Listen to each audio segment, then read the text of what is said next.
nggak sih kalian dengar tentang penyakit HIV atau AIDS?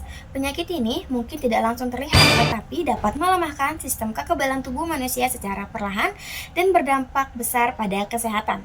Banyak orang menganggap penyakit ini menakutkan, padahal yang paling berbahaya justru kurangnya pengetahuan tentang penyakit ini. Halo teman-teman, perkenalkan nama saya Rihana Hamzah dari kelas 11E dan pada kali ini saya akan membahas salah satu penyakit pada sistem reproduksi manusia yaitu HIV atau AIDS. Nah, untuk yang belum tahu, HIV adalah singkatan dari Human Immunodeficiency Virus, yaitu virus yang menyerang sistem kekebalan tubuh manusia. Jika HIV tidak dapat ditangani, maka dapat berkembang menjadi AIDS atau Acquired Immune Deficiency Syndrome. Walaupun HIV menyerang sistem imun, penyakit ini tetap berkaitan dengan sistem reproduksi karena salah satu jalur penularannya adalah melalui hubungan seksual. Virus HIV dapat menyebar melalui cairan tubuh seperti darah, sperma, cairan, vagina, dan ASI. Jadi, bagian yang berkaitan dengan sistem reproduksi adalah organ reproduksi yang menghasilkan cairan reproduksi tersebut. Lalu, mengapa seseorang bisa terkena HIV? Penyebab utamanya adalah infeksi virus yang menular melalui hubungan seksual yang tidak aman, penggunaan jarum suntik yang bergantian, transfusi darah yang terkontaminasi, serta penularan dari ibu ke bayi.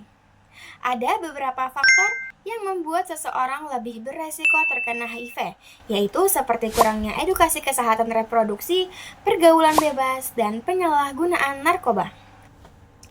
Untuk gejala dan dampaknya pada tahap awal, HIV sering tidak menunjukkan gejala yang jelas. Namun, beberapa penderita bisa mengalami demam, mudah lelah, sakit tenggorokan, berat badan menurun, dan sering sakit. Jika penyakit ini tidak ditangani, daya tahan tubuh akan semakin melemah. Akibatnya, tubuh menjadi mudah terkena infeksi dan penyakit lainnya. Dampaknya terhadap kesehatan reproduksi cukup serius karena penyakit HIV dapat menular kepada pasangan bahkan kepada bayi yang sedang dikandung. Sedangkan dampaknya bagi tubuh secara umum adalah tubuh menjadi lemah, sulit melawan penyakit, dan pada tahap AIDS dapat mengancam nyawa. Nah, kabar baiknya HIV itu dapat dicegah. Caranya adalah dengan menjaga pergaulan yang sehat, menghindari narkoba, tidak menggunakan jarum suntik sembarangan, serta meningkatkan pengetahuan tentang kesehatan reproduksi. Sebagai remaja, kita juga perlu menerapkan gaya hidup sehat, memilih lingkungan pertemanan yang baik, dan berhati-hati dalam mengambil keputusan. Karena menjaga kesehatan reproduksi bukan hanya tentang hari ini, tetapi juga tentang masa depan. Untuk pengobatan dan penanganannya, HIV dapat dideteksi melalui tes darah atau tes HIV di rumah sakit maupun puskesmas. Meskipun belum ada obat yang benar-benar menyembuhkan penyakit ini, penderita tetap dapat menjalani hidup dengan baik melalui terapi ARV atau antiretroviral. Obat ini membantu menghambat perkembangan virus sehingga daya tahan tubuh tetap terjaga. Diagnosis dini sangat penting karena semakin cepat diketahui, semakin cepat pula penanganannya dilakukan. Kesimpulannya, HIV atau AIDS adalah penyakit serius yang berkaitan dengan kesehatan reproduksi dan sistem kekebalan tubuh.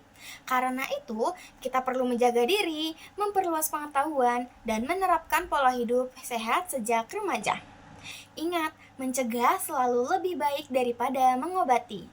Nah, itu dia penjelasan saya mengenai penyakit HIV atau AIDS. Mohon maaf bila ada kesalahan. Terima kasih.